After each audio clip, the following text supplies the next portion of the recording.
Hidden in Wyoming's Wind River Valley, Sarah Mitchell tends to her family's cattle with the careful precision that only comes from years of disciplined training. Her neighbors know her as the quiet woman who makes the best sourdough bread at the county fair, the one who never misses her son's baseball games. What they don't see behind her gentle smile is that Sarah Mitchell was once Master Sergeant Mitchell, the Army's most decorated combat sniper. In Afghanistan, with 67 confirmed eliminations and 3 classified operations that saved countless American lives, the Crimson Riders are about to discover why some of the world's most dangerous targets. Before we jump back, and tell us where you're tuning in from. And if this story touches you, make sure you're subscribed, because tomorrow I've saved something extra special for you. The autumn wind carries the scent of early snow across the Mitchell Ranch as Sarah completes her morning fence checker. Boots leave precise patterns in the frost-covered grass, each step placed with unconscious efficiency born from years of combat training. She pauses at the RIDG line, ostensibly examining a loose fence post, but her enhanced situational awareness catalogs every detail of the surrounding terrain. The distant rumble of motorcycles echoes off the canyon walls. 4 bikes, she notes automatically, 3 Harley and a custom Indian there. Engines modified for enhanced performance, the same group that's been circling the property for the past week. Post, giving you trouble again, Thomas calls from the barn, his voice carrying clearly in the crisp morning air. Her husband of 15 years recognizes when she spotted something concerning.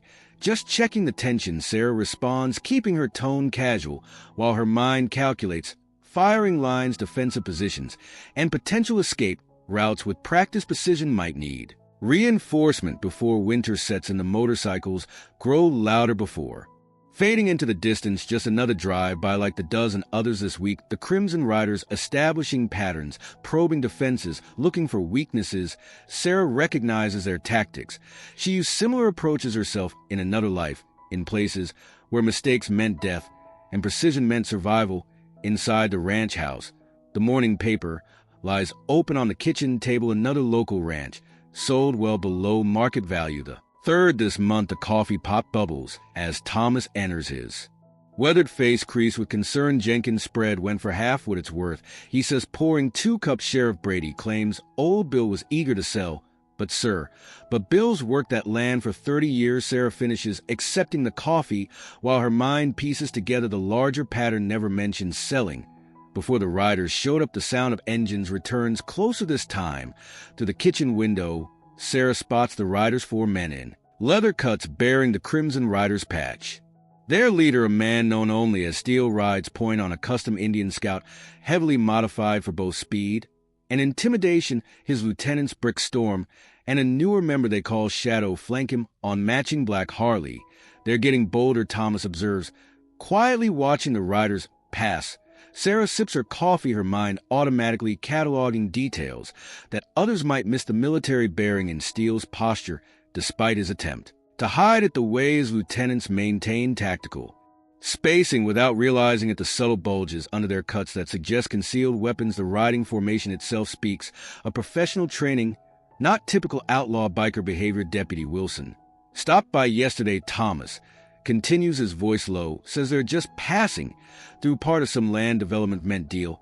He pauses, studying his wife's face. You believe that about as much as you do, Sarah replies, her eyes never leaving the riders as they pass the ranch entrance. She notes how Steele's gaze lingers on key tactical positions. The barn's hofty equipment shed site lines the elevated pasture that overlooks the main approach. These aren't random patrols, they're gathering intelligence, establishing impact, and preparing for something bigger. Their conversation is interrupted by the appearance of a truck on the road. Dr. Rachel Cooper's old Ford pickup. The bikers surround it, forcing it to stop. Sarah sets down her coffee, body tensing imperceptibly as she watches the confrontation unfold. Steele leans toward the driver's window, his voice carrying clearly in the still morning air. Doc, been meaning to talk to you about that clinic. Lee's Rachel's response is inaudible, but her body language speaks volumes. Shoulders rigid, hands clenched on the steering wheel. Sarah recognizes the signs of someone being threatened, someone being forced. She's seen it before in places where violence was a currency and fear was a weapon. Think carefully about our offer. Steele's voice Carries that false friendliness, that poorly masked menace. Hate to see anything happen to that nice new medical equipment. The bikers roar away, leaving Rachel's truck in a cloud of dust. Sarah watches her friend grip the steering wheel for long moments before continuing toward town. The truck's path, slightly unsteady. They're not just targeting ranches, Sarah says quietly, years of tactical assessment evident in her tone. They're moving on the whole town. The clinic first, probably the stores next. She recognizes the pattern: isolate, intimidate, control. She's seen it before in villages across Afghanistan, where established dominance through systematic pressure. As if to punctuate her words, more motorcycles rumble in the distance. Sarah returns to the window, watching dust clouds approach on the horizon. This time it's all four riders, with Steele again in the lead. They're done probing, done gathering intelligence. Now they're coming to make their play. Sarah's hand brushes unconsciously against her hip, where a rifle's grip once rested. Through countless combat missions, the Crimson Riders think they're about to pressure a simple rancher's wife into submission. Instead, they're about to learn why some of the world's most dangerous targets never even knew they were in someone's crosshairs. Thomas, she says quietly, I think you should head into town and maybe check on that storage unit we never talk about. Her husband nods, understanding perfectly the time for maintaining cover is ending. The warrior is awakening. The morning sun climbs higher over Wind River Valley as Sarah Mitchell drives her weathered pickup into town. Mason's general store, normally bustling with ranchers picking up supplies, stands unusually quiet. Through the storefront window, she spots Emma Mason arguing with Shadow, the newest Crimson Rider. The young biker's leather cut still looks too fresh, lacking the wear of true road experience, but his stance suggests military training, the kind Sarah recognizes from forward operating bases in Kandahar. Inside, the store's usually welcoming atmosphere feels tense, like the moments before a sandstorm in the Hindu Kush. Emma's teenage daughter, Katie, stands rigid behind the counter, her eyes fixed on Shadow's gloved hands as he casually knocks items off shelves. Insurance rates are going up, Shadow announces, his voice carrying that artificial toughness that masks inexperience. Boss says protection don't come cheap these days. Sarah enters silently, her boots making no sound on the worn wooden floor, a habit ingrained from years of stealth operations. She notes the positioning of SEC security cameras, sight lines to all exits, the subtle way Shadow keeps his right side angled away from view, suggesting a concealed weapon. Everything all right, Emma? Sarah asks, her voice carefully modulated to project harmless. Through the window, she spots two more bikes circling the block. Brick and Storm maintaining perimeter watch, just like she once did for high-value target operations. Just a business discussion. Shadow turns, trying to project authority, but Sarah sees the tells of someone playing a role weight too far forward, hand position, telegraphing intentions. Amateur mistakes. She trained countless recruits to avoid Mrs. Mitchell. Emma's voice carries barely controlled anger. These gentlemen think we need their protection, say accidents happen to stores that don't have proper insurance. A truck pulls up outside DR to Rachel Cooper, arriving for her usual morning coffee. Sarah watches the doctor's face tighten as she spots the motorcycles through the window. Their eyes meet briefly, and Sarah catches the subtle hand signal, 3 fingers brushed against leg, an old military code, meaning multiple hostile teams observe. Clinics getting awful busy lately, Shadow comments as Rachel enters. Lots of expensive equipment. Shame if something happened to all those nice machines. Sarah's mind automatically calculates angles, distances, potential scenarios. For years as a combat instructor, after her sniper duties taught her to read people like terrain maps. Shadow's overconfidence, mass uncertainty.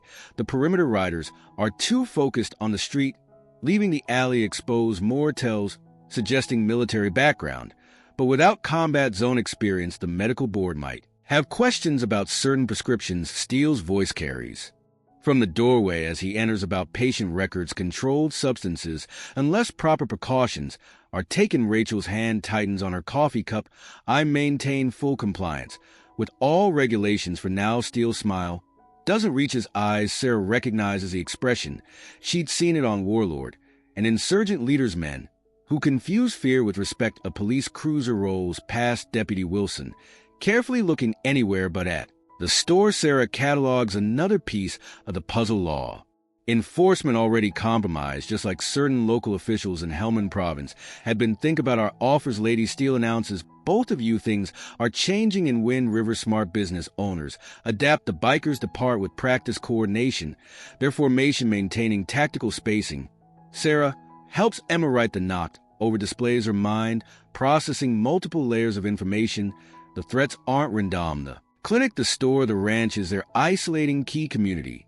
Resources establishing control points. They came to the clinic yesterday, Rachel says, quietly once the bikes are gone, asked about certain patients, about our supply recordess, said they could help streamline our inventory reporting. Bill Jenkins sold his ranch for half its worth. Emma adds, hands shaking slightly, as she straightens merchandise. 30 years. He worked that land, and these men show up, and suddenly he's eager to sell, and he's not the only one. Sarah's satellite phone vibrates, a secure message from contacts she's maintained since leaving the service. Movement in region, cartel activity, multiple organizations showing interest in Wind River area, possible supply route development. The pieces start fitting together. The Crimson Riders aren't just another outlaw motorcycle club. Their military approach to the town, the transportation routes, and key facilities. Their advanced forces for something bigger. Through the store window, Sarah spots more bikes arriving. 6 this time, with new riders. The Crimson Riders are growing, establishing stronger presence. She recognizes the pattern from Afghanistan, where small insurgent groups would gradually expand, testing local resistance, building infrastructure for larger operations. Katie saw them at the school yesterday. Emma says softly, watching her daughter stock shelves, just sitting there during baseball practice, watching the kids, making sure we got the message. Sarah's hand brushes unconsciously against her collar, where battle scars hide beneath civilian clothes. She'd sworn to leave that life behind, to be just Thomas's wife, just another member of this community. But watching Emma's hand shake, seeing Rachel's tight expression, remembering how combat zones start with small compromises, with people looking away with fear taking root, we should form a neighborhood watch. She suggests carefully maintaining her cover, share information, keep track of suspicious activity. Rachel's eyes meet hers, recognizing the tactical suggestion behind the civilian words, like those community defense groups in conflict zones, the ones we read about. Sarah nods slightly. The doctor's choice of words confirms another suspicion. Rachel's medical experience includes combat zones, another veteran hiding in plain sight, another potential ally. I know some people, Rachel continues, from my time overseas. They might have relevant experience for community organization. More bikes roar past the store, the noise deliberately intimidating, but Sarah's mind is already shifting from observation to planning. The Crimson Riders think they're dealing with help civilians with soft targets to be pressured into submission. They're about to learn why some of the most effective resistance forces start with people who look harmless, who know how to hide their strength, until the perfect moment to strike. The warrior isn't just awakening, she's starting to hunt, preparing, and narrating. This story took us a lot of time, so if you are enjoying it, subscribe to our channel. It means a lot to us. Now back to the story. Deep billows behind approaching motorcycles as the Crimson Riders make their first direct move on the Mitchell Ranch. Sarah watches from the porch, her stance deliberately uncertain, everything about her posture projecting vulnerability. Her peripheral vision catches movement in the tree line.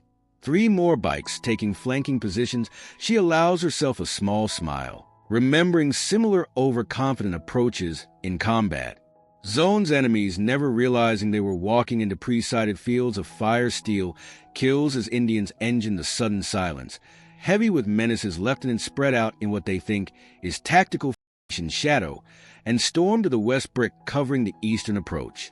2 new recruits hanging back to watch the road. Sarah notes their poor positioning, the way they leave multiple blind spots, how their attempt at intimidation actually exposes them to potential counterattack. Mrs. Mitchell Steele's voice carries that false charm, that poorly masked predatory intent. Beautiful morning for a ride as boots crunch on gravel. As he approaches the porch steps, stopping just short to look up at her, the positioning attempt to establish dominance is almost laughable. She'd seen better psychological tactics from first cadets. Mr. Steele. Sarah lets a slight tremor enter her voice while her mind calculates distances, angles, reaction times. We're not interested in selling. My husband already told your men. Now see, that's not entirely accurate. Steele spreads his hands in a gesture of reasonable negotiation that she'd seen countless times from tribal leaders before they revealed their true intentions. Your husband Told my associates he needed time to think we've given you that time. Now we're here to discuss a very generous offer behind him. Brick shifts his leather cut, deliberately displaying the pistol holster beneath. Sarah catalogs it automatically. 9mm Glock poor grip technique. At least 4 seconds to draw. Given his stats, the others carry similar weapons, all displayed with the same clumsy attempt at intimidation that screams more training film than actual combat experience. $3 million steal. Continues well above market value because we respect what you've built here. His smile doesn't reach his eyes. We're businessmen. Mrs. Mitchell, we believe in fair compensation. The screen door creaks as Thomas steps onto the porch. His arrival timed perfectly based on their practice protocols.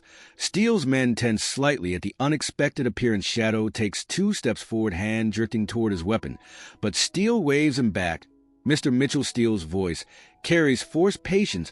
Wasn't expecting to see you home. Thought you'd be in town considering recent developments. Sarah watches Thomas's shoulders tighten almost imperceptibly as he processes the implied threat. Their eyes meet briefly.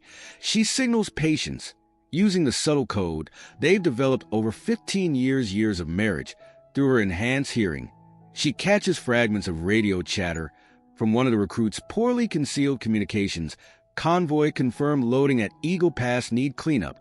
At checkpoint 4, Steele's expression flickers for just a moment. Annoyance at the operational security breach.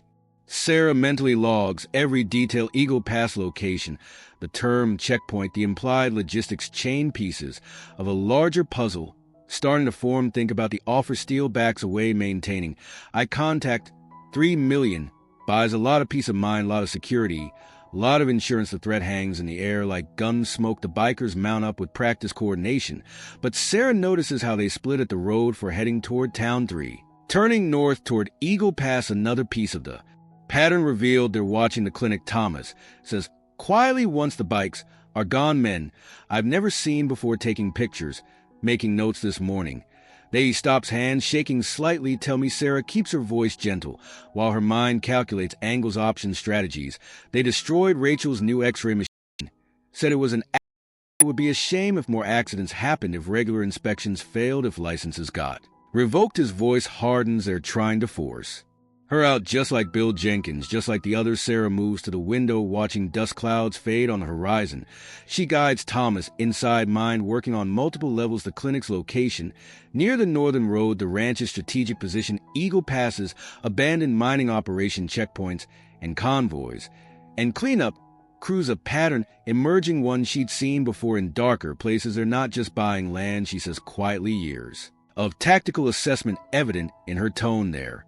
Building a corridor, supply lines, transfer points, using legitimate businesses as cover. Her voice carries the same precision that once made enemy commanders tremble. The question is, what are they moving? A distant engine rumbles, another bike approaching. Through her spotting scope, Sarah recognizes Storm returning alone.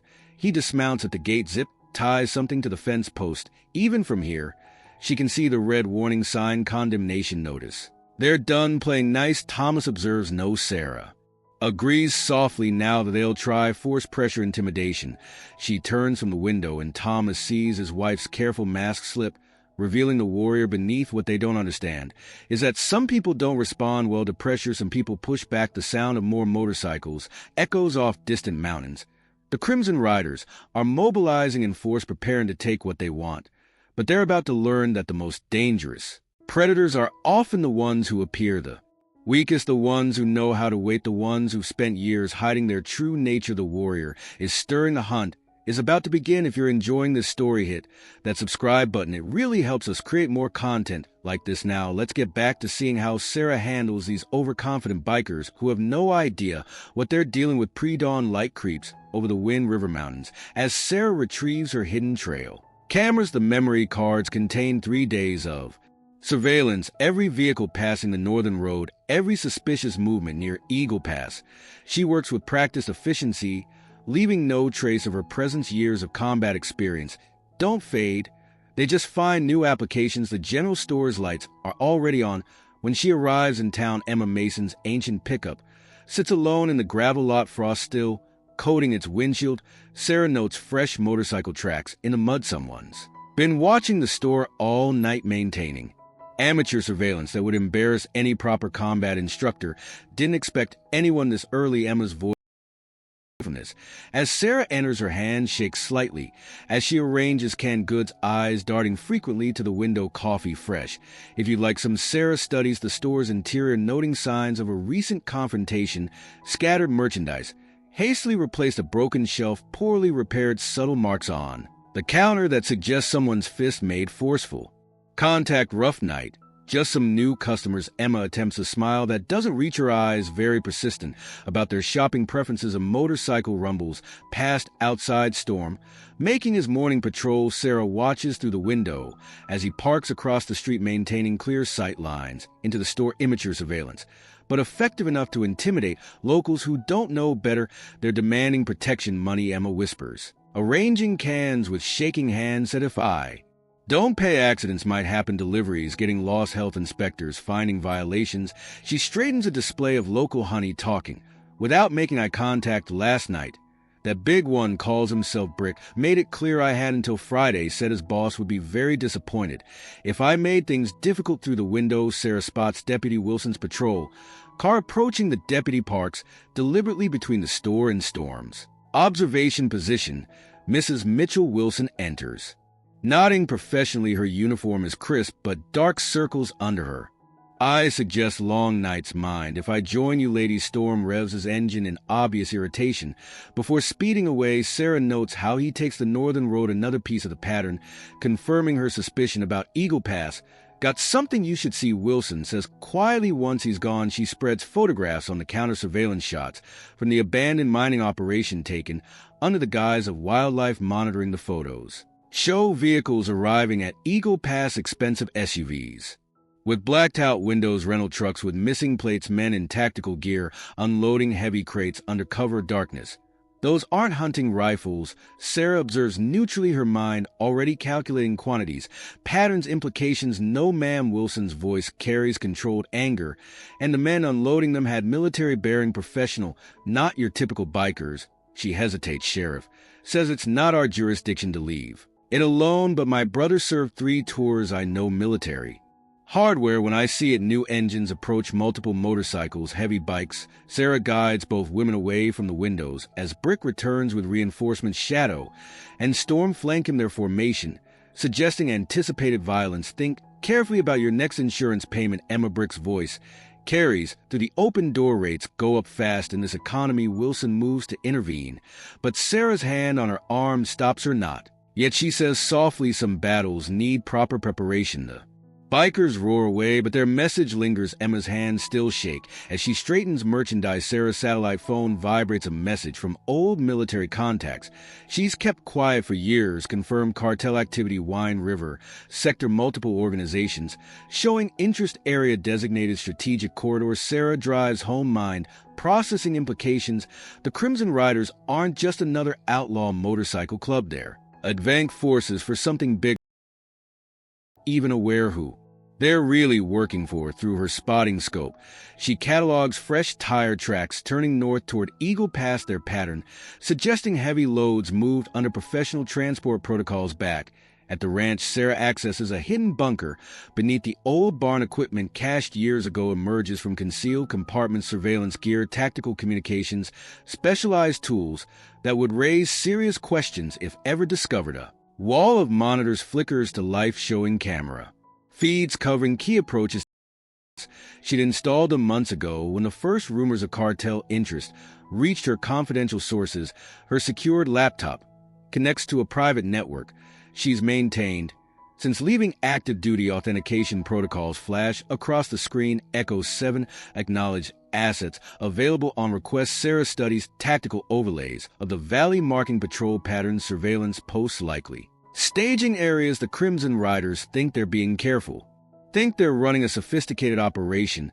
They don't realize they're being hunted by someone who spent years tracking far more dangerous prey through the mountains of Afghanistan. Thomas enters the bunny, are carrying fresh coffee and a concerned expression. They hit the hardware store this morning, broke old Joe's arm when he objected to their security fees. Sheriff didn't even take a report. Sarah's hands move across her keyboard, accessing deeper layers of intelligence, cartel movements, trafficking patterns, corruption indicators, in local law enforcement, a bigger picture emerging one. That explains why so many powerful organizations are suddenly interested in their quiet valley. This goes beyond the riders.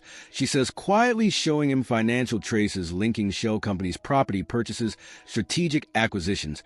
They're building infrastructure, supply routes, staging areas, distribution networks, using intimidation to clear the way, using legitimate businesses as cover through the bunker surveillance feeds. She watches more gather at Eagle Pass. The riders are growing bolder, more aggressive, convinced of their dominance. They've forgotten the most basic lesson of combat. Sometimes the most dangerous opponent is the one who appears weakest, the one who knows how to wait, the one who's already 10 steps ahead. Sarah checks her equipment one last time. Communications, secure surveillance in place.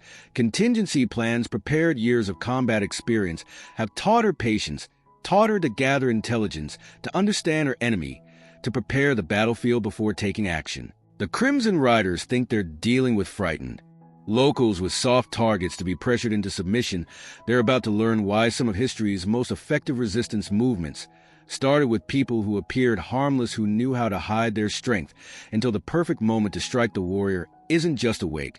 She's ready to hunt. The town of Wind River transforms as sunset approaches. Shops close, early windows shutter, streets empty. The Crimson Riders patrol in formation, their presence no longer pretending to be casual. Through her truck's window, Sarah watches Brick Leader team pass a diner, while Storm and Shadow systematically visit businesses, delivering what they call final insurance assessments. Inside Mason's general store, Emma's daughter Katie stocks shelves with trembling hands, while Sarah helps inventory supplies through the security cameras she installed last week. Sarah monitors 3 bikes maintaining surveillance positions around the building. Their rotation suggests military training, but they're obvious presence betrays lack of actual combat experience. They hit Thompson's feed store this morning. Emma whispers, hands shaking, as she counts the day's receipts. Broke Bill's arm when he tried to argue about their protection fees. Sheriff Brady just watched through his office window, didn't even come out. She pauses, fighting tears. Bill's worked that store for 40 years. His father built it. Sarah's satellite phone vibrates. Encrypted message from her military contacts. Multiple cartel organizations converging on sector. Heavy weapons observed. International buyers involved. Another message follows from Deputy Wilson. Sheriff order patrols away from northern roads tonight. Major shipment planned. Through the store window, Sarah spots an expensive black SUV with diplomatic plates pulling into the lumber yard. Men in suits that don't quite hide shoulder holsters emerge, meeting with steel. They're bearing screams. Professional military contractor, the kind she'd encountered in forward operating bases. Men who sold services to the highest bidder without asking questions. The clinics next. Rachel Cooper enters through the back door, her face tight with stress. They're moving something into the old mine tunnels at Eagle Pass. Multiple trucks, armed guards, professional operators, not just bikers. She sets her medical bag on the counter, revealing bruised knuckles. Had to treat 3 of their accidents this morning. They're not even trying to hide it anymore. The store's landline rings. Steele himself making threats, demanding compliance. But Sarah hears something else in the background, arguing in Russian. Frustrated buyers, operational plans unraveling as equipment mysteriously fails. They're getting desperate, making mistakes, showing their hand. How can you be so calm? Emma asks once the call ends, her voice shaking. Sarah allows herself a small smile, remembering similar moments in combat zones where appearing weak actually provided tactical advantage. Because I've seen this before. She responds carefully. Men like this, they thrive on fear, on control, on intimidation. Take that away. She lets the thought hang. As more bikes roar past, heading north with increasing urgency, her phone buzzes again. Thomas warning that Steele is heading toward the clinic. The next phase is starting. Pressure increasing as their operation faces delays. But pressure reveals weaknesses, creates opportunities. Time to let them think they've won the first round. Let them focus on bullying shopkeepers and threatening clinics. Let them miss the ghost, methodically dismantling their operation from the shadows. Sarah's enhanced hearing picks up radio chatter from the bikers outside. Boss ain't happy. Buyers threatening to pull out. Something about security protocols being compromised. Perfect fear spreading through their ranks exactly as planned. A commotion erupts at the feed store. Shadow and his crew making examples of another uncooperative owner. But Sarah notes how their violence seems forced, almost desperate. They're behind schedule. Buyers getting nervous, pressure building from above. Through her surveillance network, Sarah monitors increased activity. At Eagle Pass, more trucks arriving, heavily armed contractors establishing security. Perimeter Steel coordinates with the weapon buyers. While Shadow's crew continues their intimidation run through town, everything proceeding according to their plan. And according to hers, got another one. Storm reports to Brick nearby bike just died on the North Road, same as the other. Something ain't right. Sarah hides a smile, remembering how vehicle electrical systems can fail when someone knows exactly where to place certain devices, how communication equipment can malfunction when specific frequencies are disrupted. More bikes roar into town. Reinforcements from other chapters, but Sarah notes the divisions forming. Older members questioning Steele's leadership, younger ones nervous about increasing police attention. Professional contractor S growing frustrated with amateur mistakes. Multiple vehicles approaching from the north. Wilson warns through their coded channel. Buyers brought their own tactical teams. They don't trust the rider security anymore. Perfect. Let them focus on internal conflicts. Let them miss the real operation happening right under their noses. The store security feeds show increased activity at Eagle Pass. Trucks arriving, armed contractors establish perimeter security. Steel coordinating with the weapons buyers. Everything proceeding according to their timeline and according to her carefully laid plans. Sarah checks her watch, calculating timing. They'll want to clear any resistance before the main shipment moves. Standard tactical protocol. She allows herself a small smile, remembered similar operations from her combat days. Shame they don't know about the other tunnels or the old mining maintenance sheds or certain equipment installed months ago. A message from Wilson confirmed Sheriff Brady ordered all patrols away from northern roads. It's starting. Perfect. Let them think they control the situation. Let them focus on intimidating locals while missing the real operation happening in the shadows. They're forming up at Eagle Pass. Rachel reports quietly. My contact at the hospital says they're clearing beds. Expecting training accidents. Whatever they're planning, it's happening soon. Sarah's phone lights up with messages from her surveillance network. Wilson reporting vehicle movements. Rachel passing intel from threatened business owners. Emma observing buyer activities. Everyone playing their role in this carefully orchestrated dismantling of the Crimson Riders operation. Meeting tonight.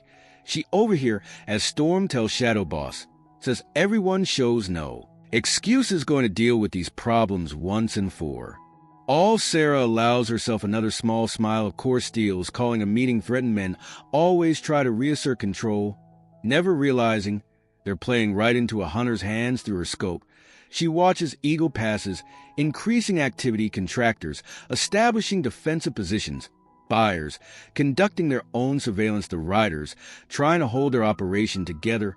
Let them think they can solve this with shows of force. Let them miss how their own fear is tearing them apart. The ghost has turned their strength into weakness, their confidence into suspicion. Tonight's meeting will change everything, but not in the way they expect. Evening shadows lengthen across Wind River Valley as Sarah conducts her final equipment check in the hidden bunker. Her satellite communications array has intercepted increasing chatter between Eagle Pass and unknown international contacts.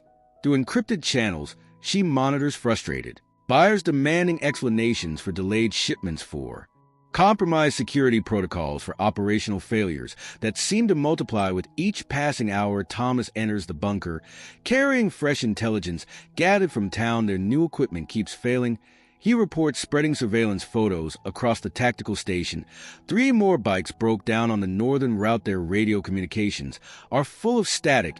Even their security cameras at Eagle Pass are malfunctioning. He studies his wife's face, recognizing the subtle satisfaction in her expression that wouldn't have anything to do with those maintenance runs you've been making with it. Sarah adjusts one of her monitoring screens, allowing herself a small smile. Amazing how sensitive military-grade equipment can be. One poorly shielded electrical junction, one misaligned frequency generator, and suddenly nothing works quite right. Her secured laptop displays live feeds from Eagle Pass, where Steele conducts an increasingly heated argument with the weapons buyers. They're professional. Facades crack under mounting pressure as another truck reports mechanical failure on the northern approach. Sarah's enhanced audio pickup catches fragments of their conversation. This is amateur hour security. Completely compromised international clients. Losing patience, Deputy Wilson's encrypted message arrives right on schedule. 3 more vehicles disabled near checkpoint. 4 riders getting nervous. Steel called emergency. Meeting for tonight. Perfect. Let them gather, let them expose their entire operation in one location. Through her surveillance network, Sarah watches the Crimson Riders' attempted show of force deteriorate into chaos storm, and Shadow lead another intimidation run through town. But their previous confidence has eroded. Their threats sound hollow, desperate, like insurgents. Realizing their control is slipping away, Rachel reports more weapons moving through the mine tunnels. Thomas continued, but their security teams are getting sloppy, arguing about failed equipment, missed schedules, disappearing inventory. They can't explain. He pauses, studying the tactical displays. You've been busy. Sarah's fingers move across her keyboard, adjusting surveillance parameters. Eagle Pass has more access points than they realized. Amazing what you can accomplish with proper reconnaissance and a few carefully placed devices. Her satellite phone vibrates with confirmation from military contacts. Russian arms dealers identified among the buyers, their presence suggesting an operation far larger than simple territorial expansion. A commotion erupts in town. Brick's team attempting to pressure Thompson's feed store again, but Sarah notes how their aggressive display lacks conviction. Through hidden cameras, she watches their formation break down, their tactical discipline crumbling. As equipment continues to mysteriously fail, boss wants answers. She overhears Shadow tell Storm outside the general store, nothing's working right. Bikes dying, communications, scrambled security systems going dark. It's like someone's playing us. Sarah allows herself another small smile, remembering similar moments in combat zones where seemingly random failures could devastate enemy morale more effectively than direct confrontation. Sometimes the most effective weapon isn't a rifle, she taught her sniper teams. Sometimes it's making your enemy question everything they thought they knew. Her monitoring systems track increasing movement at Eagle Pass. More trucks arrive, carrying heavily armed contractors, professionals brought in to supplement the riders. Failing security, but even their military-grade equipment proves surprisingly vulnerable to precisely calibrated interference. 3 more shipments delayed. Steele's voice carries frustration through intercepted communications. Buyers threatening to pull out, find out who's behind these equipment failures, make examples. But his attempted display of authority rings hollow as another security camera network crashes. Another communication system fills with static. Another vehicle dies at a crucial checkpoint. Sarah's network of allies expands carefully, invisibly. Rachel coordinates with other veterans hiding in plain sight throughout the valley. Wilson maintains her cover while gathering intelligence. Emma's store becomes an information hub disguised as casual conversation. The resistance grows stronger while appearing to cower in fear through the bunker feeds. Sarah monitors the riders' deteriorating operational security. Their attempts to maintain control expose more vulnerabilities, reveal more patterns, create more opportunities for carefully planned disruption. Each failure increases pressure from the weapons buyers. Each delayed shipment strains relationships with international contacts. Meeting at Eagle Pass tonight. Wilson's encrypted message confirms full membership. Required steals. Trying to restore control. Sarah studies the tactic Eichel overlay, noting how the rider's predictable response presents perfect opportunities for her next phase of operations. They're scared, Thomas observes, watching surveillance feeds of riders arguing among themselves, all their equipment failing, their schedules disrupted, their security compromised. They don't understand what's happening. Fear makes men sloppy. Sarah responds, remembering lessons learned in combat. Makes them predictable, makes them gather in one place to show strength, never realizing they're exposing themselves completely. Her satellite phone lights up with confirmations from multiple sources. Wilson reporting increased vehicle movement toward Eagle Pass. Rachel observing weapons being consolidated for inspection by frustrated buyers. Emma passing intelligence about riders' deteriorating morale. Everyone playing their role in the ghost methodical dismantling of criminal infrastructure. They think their biggest problem is failed equipment. Sarah tells Thomas, making final adjustments to her surveillance network. They haven't realized yet that every failure, every malfunction, every unexplained problem has been pushing them exactly where I want them. Tonight's meeting isn't about restoring control. It's about gathering all our targets in one location. Through her command center, She watches the Crimson Riders mobilize for their show of force, never suspecting they're riding into a carefully prepared trap. Steele attempts to project confidence, while his operation crumbles from within, never realizing that equipment failures and security breaches are just the beginning. The Ghost hasn't just been watching, she's been hunting, methodically dismantling their infrastructure, exploiting their weaknesses, turning their own military training against them. Tonight, they'll learn why some predators prefer to be underestimated, why the most dangerous opponent is often the one they never suspected was a threat. At all, twilight descends over Eagle Pass as Sarah monitors the increasing activity. Through her surveillance network, the Crimson Riders arrive in force there. Attempt at tactical formation, betraying growing uncertainty. Steele coordinates with the international weapons buyers, his previous confidence eroding as another shipment reports unexpected delays. Through enhanced audio feeds, Sarah catches fragments of heated arguments in multiple languages, Russian, Serbian, Arabic, all demanding explanations for compromised security protocols. In her command center, Sarah observes the operation's expanding scope. The buyers aren't just arms dealers, they're representatives of international organizations expecting to establish major trafficking routes through Wind River Valley. The Crimson Riders were chosen for their military background, meant to provide deniable security for a much larger criminal enterprise movement. At the north entrance, Thomas reports studying tactical displays, professional contractors, not bikers, military-grade weapons, combat stance. Sarah notes their positioning, recognizing techniques she'd encountered in conflict zones. These men aren't just security, they're mercenaries, likely former special operations seeking profit over principle. Her satellite phone vibrates with urgent intelligence from military contacts. Multiple organizations confirmed heavy weapons, observed international terrorist elements identified among potential buyers. The stakes escalate beyond simple territorial expansion or weapons trafficking. Wind River Valley isn't just a corridor, it's becoming a hub for international arms trade. Through surveillance feeds, Sarah watches Steele attempt to restore order as more equipment mysteriously fails. Security cameras glitch at crucial moments. Communications fill with strategic interference. Vehicles die at critical checkpoints. The professional contractors grow increasingly frustrated with amateur mistakes, never realizing they're facing orchestrated disruption from a combat veteran who wrote the manual on systematic destabilization. 3 more bikes down on the northern approach, Storm reports. To Steele voice carrying barely controlled panic shadows, team lost radio contact. Something's jamming our frequencies. Sarah allows herself a small smile, remembering lessons taught to sniper teams about electronic warfare. Sometimes the most effective strategy isn't about direct engagement. It's about making your enemy's technology betray them. Deputy Wilson's encrypted message arrives. Sheriff Brady mobilizing all units toward town away from Eagle Pass. Major shipment incoming. The corruption reaches deeper than expected. Law enforcement actively providing cover for international weapons trafficking, but their attempts at distraction only confirms Sarah's attempting to project strength while their operation crumbles. Professional contractors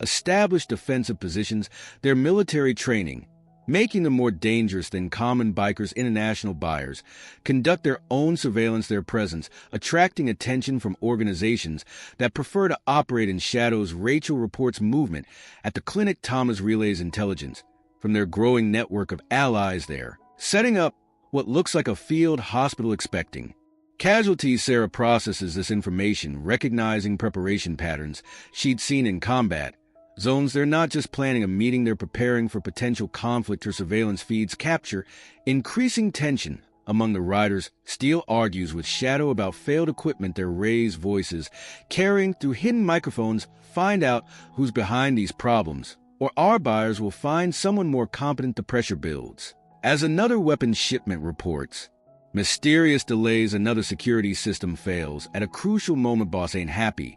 She overhear Bricktail Storm says someone's playing us, making us look amateur. Hour in front of the professionals, Sarah watches their formation deteriorate, their tactical discipline crumbling as fear spreads through their ranks, everything proceeding according to her carefully orchestrated plan. Through encrypted channels, she monitors communications between Eagle Pass and international contacts. The weapons Buyers grow increasingly agitated, threatening to find other routes, other organizations, other ways to move their illegal cargo. Steele's attempts to maintain control become more desperate as his operation faces collapse. From within multiple vehicles approaching from the east, Wilson's coded message warns heavy trucks military transport configuration.